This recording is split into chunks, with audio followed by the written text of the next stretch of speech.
इसमें पिरामिड पढ़ेंगे, बहुत सारी चीजें जो है वो पढ़ने वाले हैं। लेकिन सबसे पहले आज जो हम डिस्कस करने वाले हैं वो करने वाले हैं जैव विकास के बारे में, जिसे इंग्लिश में कहते हैं ऑर्गेनिक इवोल्यूशन। क्या कहा जाता है? जिसे इंग्लिश में कहा जाता है ऑर्गेनिक इवोल्यूशन। तो सबसे पहले हम देखेंगे ऑर्गेनिक इवोल्यूशन क्या होता है। आइए समझते हैं कि चीजों को। चैप्टर बहुत इंपॉर्टेंट है आपका। ओके, आ जाओ।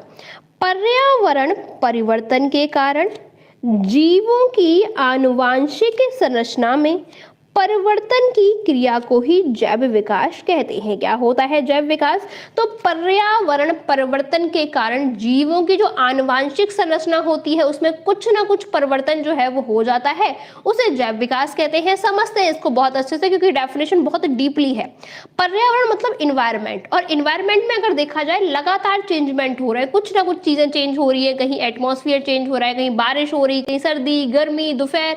अगर देखोगे तो लगातार क्या है, एटमॉस्फेयर जो है वो हमारा चेंज हो रहा है, इन्वायरमेंट हमारा चेंज हो रहा है लगातार। तो इन्वायरमेंट में अगर परिवर्तन आते हैं, कहते हैं ना प्रकृति क्या है, प्रकृति का नियम है परिवर्तन। तो प्रकृति जो है वो परिवर्तन करती है, हमेशा करती है। तो जैसे जैसे प्रकृति में परिवर्तन आते जा रहे हैं वैसे वैसे हम लोगों में भी परिवर्तन जो है वो कर लेने हैं।